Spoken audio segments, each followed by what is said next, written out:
Light off ಮಾಡ್ಬೇಕು. ಅಲ್ಲೊಬ್ಬ ಇದ್ದಾನೆ. ಯುದ್ಧ ನನ್ನ ಮೊದಲ ಆದ್ಯತೆಯಲ್ಲ. ನಾನು ಧರ್ಮ ಮಾರ್ಗದಲ್ಲಿ ನಮ್ಮ ರಾಜ್ಯವನ್ನು ಮರಳಿ ಪಡೆಯಲು ಪ್ರಯತ್ನಿಸಬೇಕೆಂದಿರುವೆ.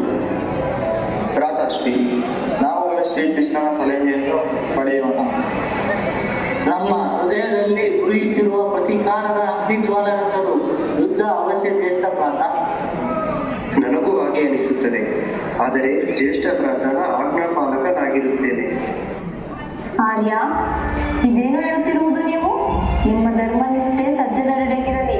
ನಿಮ್ಮ ಸಹಧರ್ಮಿಣಿಯಾದ ನನ್ನನ್ನು ಅಂದು ತುಂಬಿದ ರಾಜಸಭೆಯಲ್ಲಿ ಅವಮಾನ ಮಾಡಿದ ಪಾಪಕರ್ಮಕ್ಕೆ ಆ ದುರ್ಯೋಧನ ಮತ್ತವನ ಅನುಜರ ಮೇಲೆ ನಿಮಗಿದ್ದ ಕೋಪ ಈಗ ಇಲ್ಲವಾಗಿದೆಯೇ?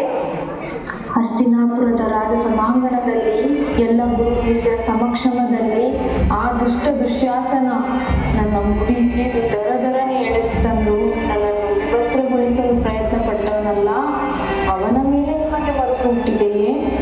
ಅಲ್ಲಿ ನಡೆದಿದ್ದ ಎಲ್ಲರಿದ್ದರೂ ತಾಯಿ ಸಮಾನಳಾದ ಅತ್ತಿಗೆಯನ್ನು, ಅಂದರೆ ನನ್ನನ್ನು ನೀನು ನನ್ನ ದಾಸಿ ಬಾಯಿಲು ಕೂರು ಎಂದು ತನ್ನ ತೊಡೆ ತೋರಿಸಿ ಗಹಗಹಿಸಿ ನಕ್ಕನಲ್ಲ, ಆ ದುರ್ಹಾಂಕಾರಿ ಸುಯೋಧನ ನಿಮಗೀಗ ಅನುಜನಾಗಿ ಕಾಣುತ್ತಿರುವನೇ? ನಿಮಗೆ ಮಾತ್ರ ಅವರುಗಳು ಅನುಜರು.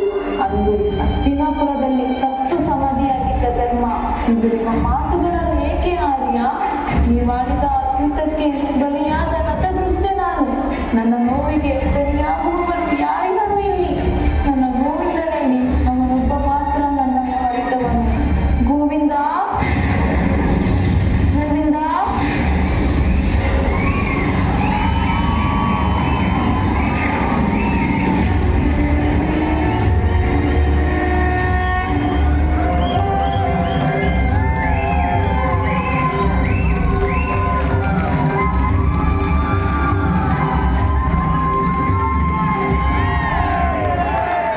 ಸಖಿ ದ್ರೌಪದಿ, ಗೋವಿಂದ, ನನ್ನ ಕೂಗು ಕೇಳಿಸಿದೆ ನಿನಗೆ?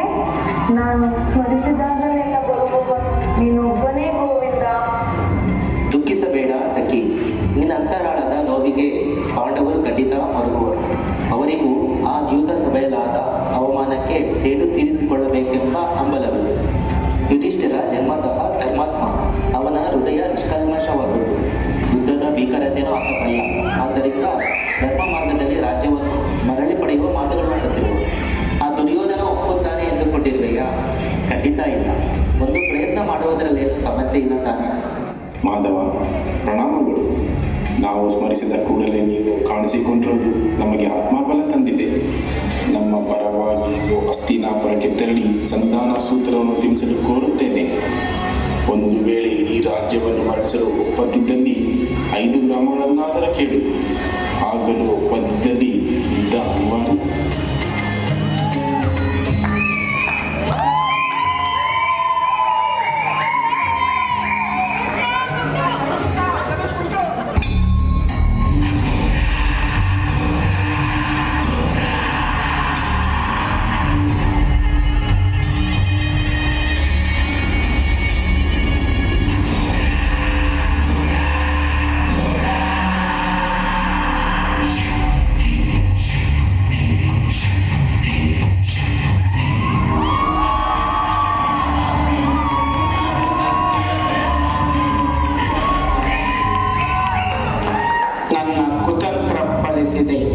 ನನ್ನ ಕಣ್ಣ ಮುಂದೆ ಪೂಜ್ಯ ತಂದೆ ಮತ್ತು ಸಹೋದರರು ಹಸಿವಿನಿಂದ ಸಾವಿಗೀಡಾಗಿದ್ದಕ್ಕೆ ಪ್ರತೀಕಾರ ತಿಳಿಸಿಕೊಳ್ಳುವ ಸಮಯ ಬಂದಿದೆ.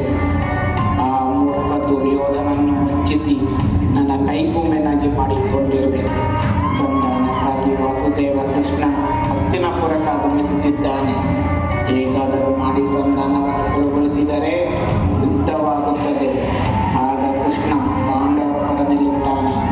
ಕೃಷ್ಣ ಎಲ್ಲಿರುವನೋ ಅಪಕ್ಷತೆಯ ನಿಶ್ಚಿತ. ಇದರಿಂದ ಕೌರವರ ಅಂತ್ಯವಾಗುತ್ತದೆ. ನನ್ನ ಪ್ರತೀಕಾರ ತೀರುತ್ತದೆ.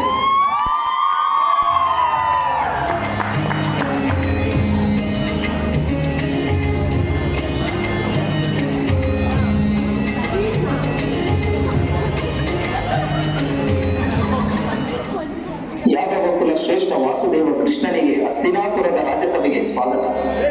ಮಹಾರಾಜ ಧೃತರಾಷ್ಟ್ರರಿಗೆ ಪ್ರಣಾಮಗಳು. ಕಲ್ಯಾಣವಾಗಲಿ ವಾಸುದೇವ. ಭೀಷ್ಮ, ಗುರುದ್ರೋಣ, ಮಹಾಮಂತ್ರಿ ವಿದುರ ಹಾಗೂ ನೆರೆದಿರುವ ಎಲ್ಲರಿಗೂ ನನ್ನ ನಮನ. ವಾಸುದೇವ ಕೃಷ್ಣನಿಗೆ ಕಲ್ಯಾಣವಾಗಲಿ.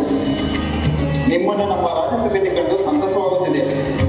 ಇನ್ನು ನೀವು ಆಗಮಿಸಿರುವ ಕಾರಣವು ಸಕಲ ಒಳಿತಿಗಾಗಿ. ಮಹಾರಾಜರು ಒಪ್ಪಬೇಕಷ್ಟೇ. ಪಿತಾಮಹರ ನುಡಿಗಳನ್ನು ನಾನು ಅನುಮೋದಿಸುತ್ತೇನೆ. ಎರಡು ಪಕ್ಷಗಳ ನಡುವೆ ಒಂದು ಸಂಧಾನ ಏರ್ಪಟ್ಟರೆ ಮುಂದಾಗುವ ಅನಾಹುತವನ್ನು ತಡೆಯಬಹುದು. ಬನ್ನಿ ವಾಸುದೇವ, ಆಸೀನರಾಗಿ. ಶ್ರೀ ಅಗ್ರಜನಿಲ್ಲದ ಈ ಸಂಧಾನ ಸಭೆ ಹೇಗೆ ಯೋಗ್ಯವಾದುದು? ಹಸ್ತಿನಾಪುರದ ಯುವರಾಜನೇ ಇಲ್ಲದ ರಾಜ್ಯಸಭೆಯಲ್ಲಿ ಇಂತಹ ನಿರ್ಣಯ ತೆಗೆದುಕೊಳ್ಳುವುದು? ದುಶ್ಯಾಸನ ಹೇಳುತ್ತಿರುವುದು ಸರಿಯಾಗೇ ಇದೆ. ಮಿತ್ರ ದುರ್ಯೋಧನನಿಲ್ಲದ ಈ ಸಭೆಯಲ್ಲಿ ಯಾವುದೇ ನಿರ್ಣಯ ತೆಗೆದುಕೊಳ್ಳುವುದನ್ನು ನಾನು ಖಂಡಿಸುತ್ತೇನೆ.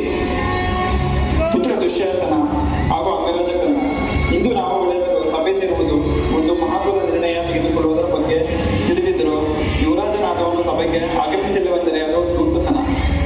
ಶಾಂತಿ ಸಂಧಾನಕ್ಕಾಗಿ ಆಗಮಿಸಿರುವ ಸಂಧಾನಕಾರನಾದ ಶ್ರೀಕೃಷ್ಣನನ್ನು ಸ್ವಾಗತಿಸಲು ಬಾರದ ಆ ದುರ್ಯೋಧನನು ಅಹಂಕಾರವನ್ನು ತೋರಿದ್ದಾನೆ. ತಾತ,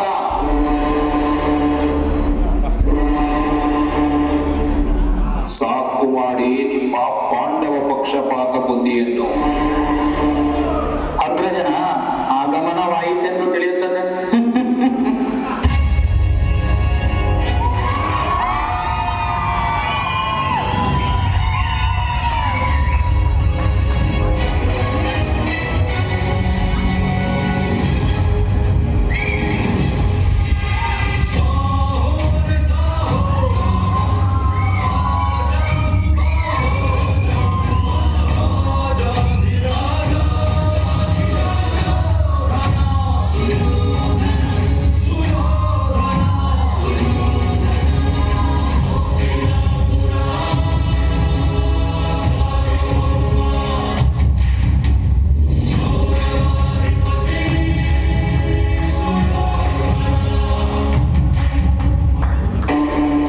ಯಾರನ್ನು ಎಲ್ಲಿ ಹೇಗೆ ಗೌರವಿಸಿ ಸ್ವಾಗತಿಸಬೇಕು, ರಾಜ ಮರ್ಯಾದೆಯನ್ನು ಕೊಡಬೇಕು ಎಂಬುದು ನನಗೆ ಚೆನ್ನಾಗಿ ತಿಳಿದಿದೆ. ಅದನ್ನು ಯಾರಿಂದಲೂ ಕಲಿಯುವ ಅವಶ್ಯಕತೆ ಇಲ್ಲ. ಈ ಪಾಂಡವ ಪಕ್ಷಪಾತಿ ಕಪಟಿ ಕೃಷ್ಣನನ್ನು ಸ್ವಾಗತಿಸಲು ನಾನು ಬರಬೇಕಿದ್ದೆ. ನಾನಾರು ರಾಜನೀತಿ ಕೋವಿದ, ಪರಿಪಾಲನಾ ನಿಪುಣನು, ಅರಿವಿನ ಭಯಂಕರನಾಗಿ ಕುರು ಸಾಮ್ರಾಜ್ಯವನ್ನು ಶಾಶ್ವತವಾಗಿ ಶಾಸಿಸುವ ಯುವರಾಜನು, ರಾಜನು, ರಾಜಾದಿರಾಜನು ನಾನು. ಭ್ರಾತ ದುರ್ಯೋಧನ, ಈ ಲೋಕದಲ್ಲಿ ಶಾಶ್ವತವೆಂಬುದು ಯಾವುದೂ ಇಲ್ಲ. ನಿನ್ನ ಈ ಬಿರುದಾಂಕಿತಗಳು ಯಾವುವೂ ಪ್ರಯೋಜನಕ್ಕೆ ಬಾರದವು. ನೀನೆಷ್ಟು ಮೂರ್ಖನೆಂಬುದು ಈಗಾಗಲೇ ಎಲ್ಲರಿಗೂ ತಿಳಿದಿರುವ ವಿಚಾರ. ಯಾತೋ ದಾಳವಾಗಿ ನೀನು ಬಳಕೆಯಾಗುತ್ತಿರುವೆ. ನಿನ್ನ ಅಹಂಕಾರದಿಂದ ಕುರುವಂಶದ ವಿನಾಶವಾಗುವುದು ಬೇಡ. ನಾನು ತಂದಿರುವ ಸಂಧಾನ ಸೂತ್ರವನ್ನು ಕೇಳಿ ಅದರಂತೆ ನಡೆದುಕೊಂಡರೆ ಎಲ್ಲರಿಗೂ ಒಳಿತು. ಪುತ್ರ ದುರ್ಯೋಧನ, ವಾಸುದೇವ ಕೃಷ್ಣ ಈಗ ನಮ್ಮ ಅತಿಥಿ. ಅವರು ತಂದಿರುವ ಸಂಧಾನ ಸೂತ್ರವೇನೆಂದು ಮೊದಲು ಕೇಳಿಸಿಕೊಳ್ಳುವ ನಂತರ ಆ ನಂತರ ಎಲ್ಲರೂ ಕುಳಿತು ಸಮಾಲೋಚನೆ ನಡೆಸಿ ಒಮ್ಮತದ ತೀರ್ಮಾನಕ್ಕೆ ಬಂದರಾಯಿತು. ಮಗು ದುರ್ಯೋಧನ, ಇಲ್ಲಿ ಎಲ್ಲ ಪಾಂಡವರ ಪಕ್ಷಪಾತಿಗಳೇ. ನಿನ್ನ ಪೂಜ್ಯ ಪಿತಾಶ್ರಿಯನ್ನು ತತ್ತರದಿಂದ ಸಂಧಾನಕ್ಕೆ ಒಪ್ಪಿಸುವಂತಿದೆ. ನೀನು ಸೋಲಬೇಡ. ಹಸ್ತಿನಾಪುರದ ರಾಜಸಿಂಹಾಸನಕ್ಕೆ ಗೌರವ ನೀಡಿ ಈ ಕಪಟಿ ತಂದಿರುವ ವಿಷಯವೇನೆಂದು ಅರಿಯಲು ಪ್ರಯತ್ನಿಸುತ್ತೇನೆ. ಮಹಾರಾಜ, ಅಂದು ಮೋಸದಾಟದಲ್ಲಿ ತಮ್ಮ ರಾಜ್ಯವನ್ನು ಕಳೆದುಕೊಂಡ ಪಾಂಡವರು 12 ವರ್ಷಗಳ ವನವಾಸ ಮತ್ತು 1 ವರ್ಷದ ಅಜ್ಞಾತವಾಸವನ್ನು ಮುಗಿಸಿ ಈಗ ತಮ್ಮ ರಾಜ್ಯವನ್ನು ಮರಳಿ ಪಡೆಯುವ ಸಲುವಾಗಿ ನಿಮ್ಮೆಲ್ಲರೊಂದಿಗೆ ಮಾತುಕತೆ ನಡೆಸಲು ನನ್ನನ್ನು ಸಂಧಾನಕಾರನಾಗಿ ಇಲ್ಲಿಗೆ ಕಳಿಸಿದ್ದಾರೆ. ನೀವುಗಳೆಲ್ಲರೂ ಒಪ್ಪಿ ಅವರ ರಾಜ್ಯವನ್ನು ಮರಳಿಸಬೇಕೆಂದು ಕೋರುತ್ತೇನೆ. ಏನು? ರಾಜ್ಯವನ್ನು ಮರಳಿಸಬೇಕೆ? ಯುದ್ಧವಾಗಲಿ ಯೂತವಾಗಲಿ ಒಮ್ಮೆ ಕಳೆದುಕೊಂಡದ್ದನ್ನು ಮರಳಿಸಲಾಗುವುದಿಲ್ಲ. ಈ ವಿಷಯ ಆ ನೀಚ ಪಾಂಡವರಿಗೆ ತಿಳಿದಿಲ್ಲವೇ? ಯಾವ ಕಾರಣಕ್ಕೂ ರಾಜ್ಯವನ್ನು ಹಿಂದಿರುಗಿಸಲಾಗುವುದಿಲ್ಲ. ಮಹಾರಾಜ, ಒಂದು ವೇಳೆ ರಾಜ್ಯವನ್ನು ಮರಳಿಸಲು ಆಗದಿದ್ದಲ್ಲಿ 5 ಗ್ರಾಮಗಳನ್ನು ಬಿಟ್ಟುಕೊಡಿ. ಪಾಂಡವರು ಅವರ ಪಾಡಿಗವರು ಯಾರಿಗೂ ತೊಂದರೆ ಕೊಡದಂತೆ ಇರುವರು. 5 ಗ್ರಾಮಗಳ? ಪಾಂಡವರಿಗೆ ಒಂದು ಸೂಜು ಮನೆಯಷ್ಟು ಜಾಗವನ್ನು ಕೊಡುವುದಿಲ್ಲ. ಕೃಷ್ಣ, ನೀನು ಆ ದುಷ್ಟ ಪಾಂಡವರ ಪರವಹಿಸಿ ಇಲ್ಲಿಗೆ ಬಂದಿರುವ ಕಾರಣಕ್ಕೆ ನಿನ್ನನ್ನು ಬಂದಿಯನ್ನಾಗಿಸಲಾಗುವುದು. ದುಶ್ಯಾಸನ, ಈ ನಿನ್ನ ಅಹಂಕಾರ ಭಾವವೇ ನಿನಗೆ ಪುರುವಾಗುವುದು. ನೀನು ನಾಶವಾಗುವುದಲ್ಲದೆ ಇಡೀ ಕುರುವಂಶವನ್ನು ವಿನಾಶದ ದಾರಿಯತ್ತ ಎಳೆದೊಯ್ಯುತ್ತಿವೆ. ಕೌರವರು ಮತ್ತು ಪಾಂಡವರ ನಡುವಿನ ಯುದ್ಧ ನಿಷಿದ್ಧ, ಮತ್ತಿದರ ಪರಿಣಾಮ ನಿನ್ನ ಘೋರ ಅಂತ್ಯ.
ಕೌರವೇಶ, ನನ್ನ ಹೃದಯ ಸಿಂಹಾಸನಾಧಿಪತಿ. ಪಾಂಡವರನ್ನು ಕಂಡರೆ ಏಕೆ ಇಷ್ಟು ದ್ವೇಷ? ಎಲ್ಲರನ್ನೂ ಪ್ರೀತಿಯಿಂದ ಕಾಣುವ ಹೃದಯ ವೈಶಾಲ್ಯತೆ ನಿಮ್ಮಲ್ಲೂ ಇದೆ ಎಂಬುದು ನನ್ನ ಹೊರತು ಬೇರೆ ಯಾರಿಗೂ ಕಾಣಿಸುತ್ತಿಲ್ಲ. ಪಾಂಡವರು ನಮ್ಮ ಚಿಕ್ಕಪ್ಪ ಪಾಂಡುರಾಜರ ಪುತ್ರರೆಂದು ಒಪ್ಪಿಕೊಳ್ಳುವುದಾದರೂ ಹೇಗೆ? ಯತಿಗಳಿಂದ ಪಡೆದ ವರಪ್ರಸಾದದ ಮೂಲಕ ಕುಂತಿ ದೇವಿಗೆ ಜನಿಸಿದ ಆ ಐವರು ಹೇಗೆ ನಮ್ಮ ವಂಶಜರಾಗುತ್ತಾರೆ?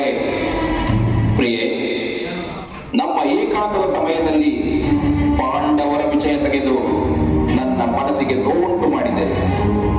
ಛೆ, ನನಗೀಗ ಇಲ್ಲಿರಲು ಮನಸ್ಸಾಗುತ್ತಿಲ್ಲ. ಕೌರವೇಶ, ಇಲ್ಲಿ ಕೌರವೇಶ.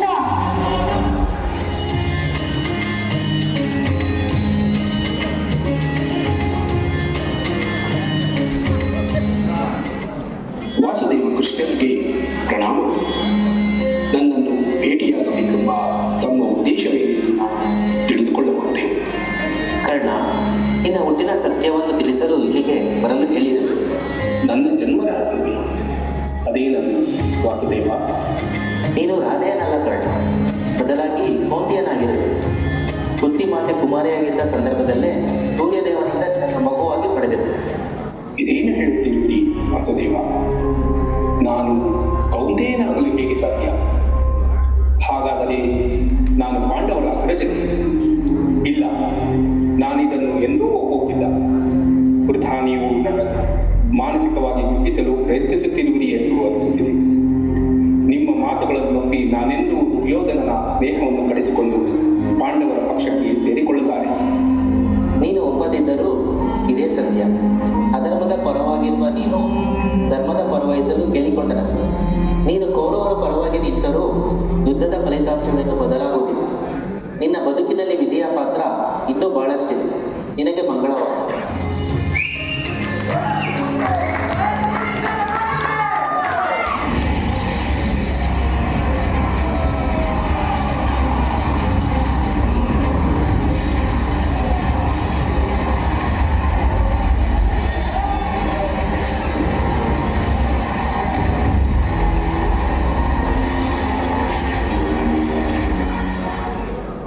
ಮಾಧವ, ನನ್ನ ಮನಸ್ಸಿನಲ್ಲೇನೋ ತಳಮಳ.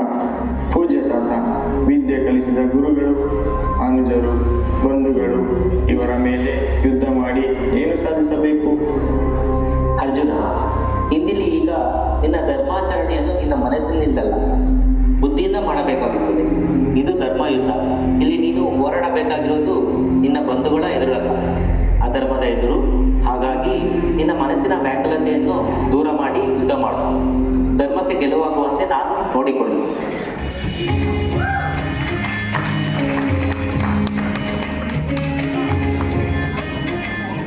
ಪಿತಾಮಹ ಭೀಷ್ಮ ಮತ್ತು ಗುರು ದ್ರೋಣಾಚಾರ್ಯರ ಅಂತ್ಯವಾಗಿ ಹೋಗಿದೆ. ಈಗ ಮಿತ್ರ ದುರ್ಯೋಧನನಿಗಾಗಿ ನಾನು ನನ್ನ ಶೌರ್ಯವನ್ನು ಮೆರೆಯಬೇಕು. ಅವನಿಗಾಗಿ ಈ ಯುದ್ಧವನ್ನು ಗೆಲ್ಲಬೇಕು. ಆದರೆ ಕೃಷ್ಣನಿಂದ ಮನೋಘಾತವಾಗಿದೆ. ಹರಿಯುವ ನೀರಿನ ವಿರುದ್ಧ ಈಜಬೇಕಿದೆ. ಕುಮಾರ ಕರ್ಣ, ಪಾಂಡವರ ಮಾತೆಗೆ ಪ್ರಣಾಮಗಳು. ಪಾಂಡವ ಮಾತೆ ಎಂದು ನನ್ನನ್ನು ಅಡಕವಾಡಬೇಡ ಪುತ್ರ. ನಾನು ನಿನಗೂ ಮಾತೆ.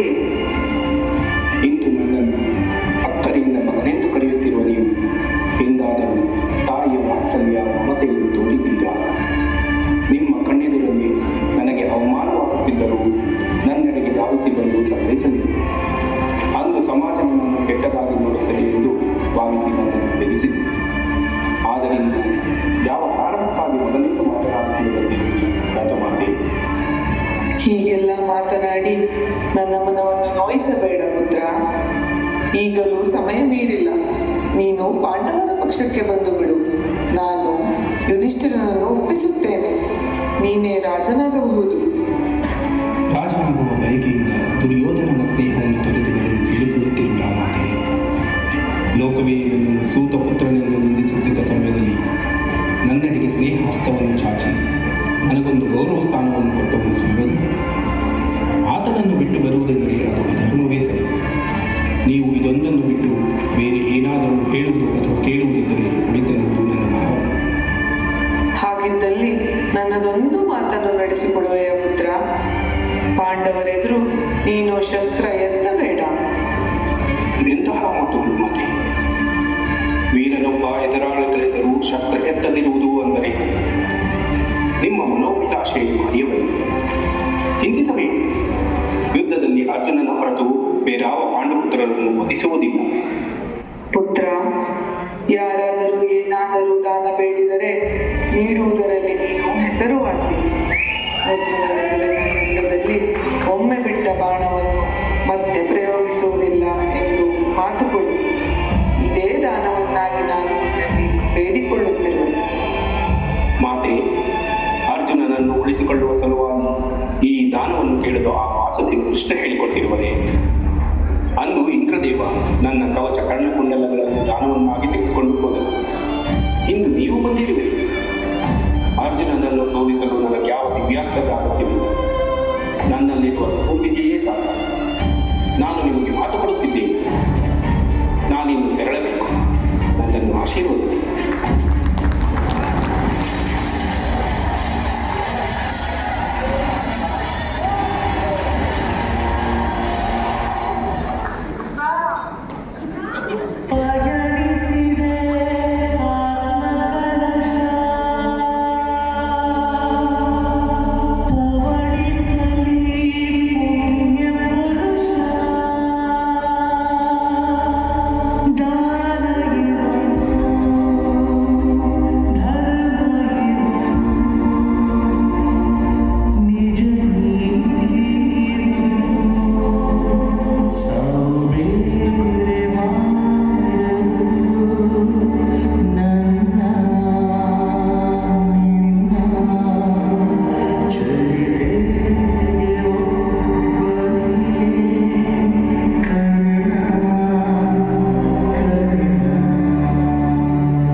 ಮಿತ್ರಕರ್ಣ, ಆ ದುಷ್ಟ ಪಾಂಡವರು ಮೋಸದಿಂದ ನಿನ್ನನ್ನು ಕೊಂದು ಬಿಟ್ಟರಲ್ಲ. ಪಿತಾಮಹ ಭೀಷ್ಮ, ಗುರು ದ್ರೋಣಾಚಾರ್ಯ ಹಾಗೂ ಪ್ರಿಯ ಅನುಜ ದುಶ್ಯಾಸನ ಅಂತ್ಯವಾದಾಗಲೂ ನನಗೆ ನೋವಾಗಿರಲಿಲ್ಲ. ಇಂದು ನಿನ್ನನ್ನು ಕಳೆದುಕೊಳ್ಳುತ್ತಿರುವಾಗ ಹೃದಯಕ್ಕೆ ನೋವಾಗುತ್ತಿದೆ. ಇನ್ನು ಈ ರಾಜ್ಯ ಬೇಕೆ? ರಾಜ ವೈಭೋಗ ಬೇಕೆ? ಹೌದು, ಯುದ್ಧ ನನಗೆ ಅವಶ್ಯವಲ್ಲ. ಜನಸಮಾಧಿಯಾಗುವುದೊಂದೇ ಮಾರ್ಗ. ಪುತ್ರ ದುರ್ಯೋಧನ, ನಿನ್ನೆಲ್ಲ ಅನುಜರನ್ನು ಮತ್ತು ಮಿತ್ರನನ್ನು ಕಳೆದುಕೊಂಡ ಮೇಲೆ ನೀನು ಒಬ್ಬಂಟಿಯಾಗಿ ಹೋಗಿರುವೆ. ಚಿಂತಿಸಬೇಡ. ನನ್ನ ಇದುವರೆಯ ತಪಸ್ಸಿನಿಂದ ನಿನ್ನನ್ನು ವಜ್ರಕಾಯನನ್ನಾಗಿ ಮಾಡುವೆ. ನೀನು ಈಗಲೂ ಯುದ್ಧವನ್ನು ಜಯಿಸಬಹುದು. ಮಾತೆ, ನನ್ನನ್ನು ಕ್ಷಮಿಸಿಬಿಡಿ. ನನಗೆ ಈ ಸಮಯದಲ್ಲಿ ಯಾವ ನಿರ್ಣಯವನ್ನು ತೆಗೆದುಕೊಳ್ಳಬೇಕೆಂದು ತೋಚುತ್ತಿಲ್ಲ.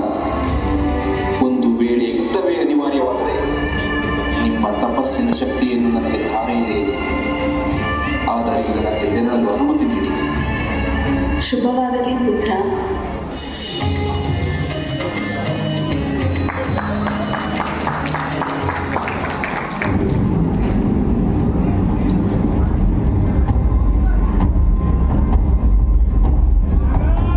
ನಮ್ಮ ಶೌರ್ಯಕ್ಕೆ ಎದುರಿ ನೀರಿನಲ್ಲಿ ಅಡಗಿ ಕುಳಿತಿರುವೆ ದುರ್ಯೋಧನ.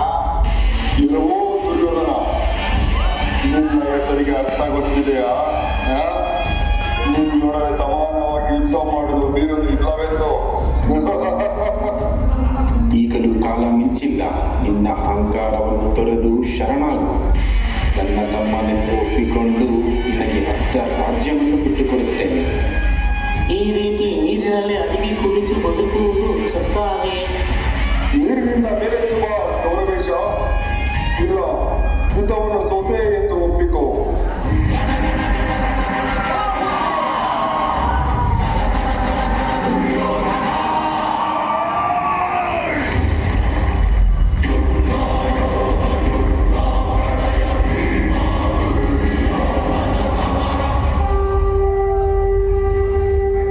ಕೃಷ್ಣ, ಜಲ ಸಮಾಧಿಗೆ ಹೋದದ್ದು ಶಕ್ತಿ ಸಾಮರ್ಥ್ಯ ಇಲ್ಲವೆಂದಲ್ಲ. ನನ್ನ ಹಿತನಾದ ಮಿತ್ರ ಕರ್ಣ ಹತನಾದ ಎಂಬ ವೈರಾಗ್ಯದಿಂದ. ಏನಂದೆ ಧರ್ಮನಂದನ? ಅರ್ಧ ರಾಜ್ಯವ? ಯಾವ ರಾಜ್ಯ? ನಾನು ನನ್ನ ಸ್ವಾಭಿಮಾನವನ್ನು ತೊರೆದು ಶರಣಾಗಬೇಕೆ? ಬೇಕಿದ್ದರೆ ಹೋರಾಡುತ್ತೇನೆ ವಿನಃ ನಿನಗೆ ಶರಣಾಗುವ ಮಾತೇ ಇಲ್ಲ. ನಿಮ್ಮಿಚ್ಛೆಯಂತೆ ಆಗಲಿ. ನಮ್ಮ ಐವರಲ್ಲಿ ಯಾರೊಬ್ಬರು ಎದುರಾದರೂ ಯುದ್ಧ ಮಾಡಿ ಜಯಿಸಿದರೆ ಈ ಕುರುಕ್ಷೇತ್ರ ಯುದ್ಧದಲ್ಲಿ ನೀನೇ ಜಯ ಎಂದು ಘೋಷಿಸುತ್ತೇನೆ. ಯುದ್ಧಕ್ಕೆ ಸಿದ್ಧವೇ? ಸಿದ್ಧ. ಯಾರ ಜೊತೆ ಮಾಡಲಿ ಯುದ್ಧ? ಈ ನಕುಲ ಸಹದೇವರು ನನ್ನ ಒಂದೇ ಮುಷ್ಟಿ ಪ್ರಹಾರದಲ್ಲಿ ಈ ಬಾಲಕರ ಜೊತೆ ಶತಗಜ ಬಲ ಸಂಪನ್ನನಾದ ನಾನು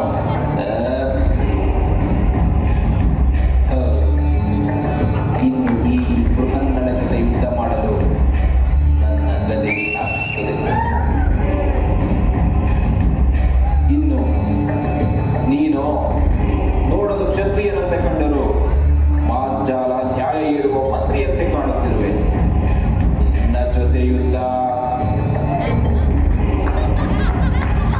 ಏನೋ ಹೊಟ್ಟೆ ಮಾಡ. ನನ್ನ ಹೆಸರಿನಲ್ಲಿ ಯೋಧ ಎಂಬ ಹೆಸರೇಕೆಂದೆಯಾ? ಏಕೆಂದು ತೋರಿಸುತ್ತೇನೆ. ನಾನು ಯೋಧ, ಸದಾ ಯೋಧ, ಗದಾ ಯೋಧ. ನಾನು ಒಡೆಯುವ ಒಂದೊಂದು ಒಡೆತ ನಿನ್ನ ನೆತ್ತರಿನ ರುಚಿ ನೋಡದೇ ಬಿಡುವುದಿಲ್ಲ. ಆಲಿಡ, ಪ್ರತ್ಯಾಲಿಡ, ಸಮಪಾದ, ಸಹವೈಷ್ಣವ, ಮಂಡಲಾಗ್ರ ಎಂಬ 5 ವಿವಿಧ ಸ್ಥಾನಗಳಲ್ಲಿ ವಾಮ, ದಕ್ಷಿಣ, ಬಾಹ್ಯ, ಅಭ್ಯಂತರ ಎಂಬ ಆಸ್ಪಾದರ ಪ್ರಹಾರಗಳಲ್ಲಿ ವಿಳಂಬಿತ, ಅಕುಂಠಿತ, ಆಸ್ಫೋಟಿತ, ಉತ್ಕ್ರಾಮಿತ, ದಿಗ್ಭ್ರಾಮಿತ, ಉಚಿತ, ವಿರುತ, ಆಚಿಕ್ತ ಎಂಬ 8 ಪ್ರಹಾರಗಳಿಂದ ನಿನ್ನನ್ನು ನುಚ್ಚುನೂರು ಮಾಡುತ್ತೇನೆ. ಬಾ! ಸುಖಾಸುಮ್ಮನೆಯಿಂದ ನಿನ್ನನ್ನು ಹೊಗಳಿಕೊಳ್ಳುವುದಿಲ್ಲ ದುರ್ಯೋಧನ. ಪಾಂಚಾಲಿಯನ್ನು ಅವಮಾನಿಸಿದ ಕಾರಣಕ್ಕಾಗಿ ನಿನ್ನನ್ನು ನಾನು ಹೀಗೆ ವಂದಿಸುತ್ತೇನೆಂದರೆ ಮುಂದೆ ಯಾರೂ ಸಹ ನಿನ್ನಂತೆ ಅಹಂಕಾರದಲ್ಲಿ ಮೆರೆಯಬಾರದು. ಇಂದು ನಿನ್ನ ಅಂತ್ಯ ಕಾಣಿಸುತ್ತೇನೆ.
ದುಷ್ಟ ದುರ್ಯೋಧನ, ದ್ರೌಪದಿಯನ್ನು ದಾಸಿ ಎಂದು ಅವಮಾನಿಸಿ ಕೂಡಲು ನಿನ್ನ ತೊಡೆ ತೋರಿಸಿದ್ದಕ್ಕಾಗಿ ನಿನ್ನ ತೊಡೆಯನ್ನು ಮುರಿಯದೆ ಹೋದರೆ ನಾನು ಬಲಾಢ್ಯವನೇ ಅಲ್ಲ.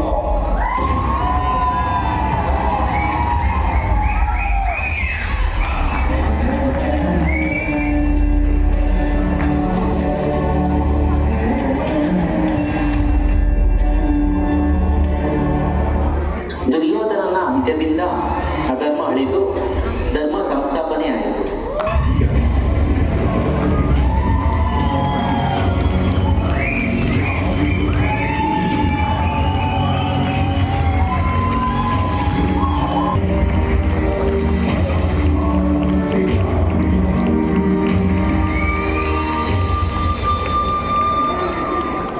ಕೃಷ್ಣ, ಎಲ್ಲವೂ ಇಲ್ಲಿಗೆ ಮುಗಿಯಲಿಲ್ಲ.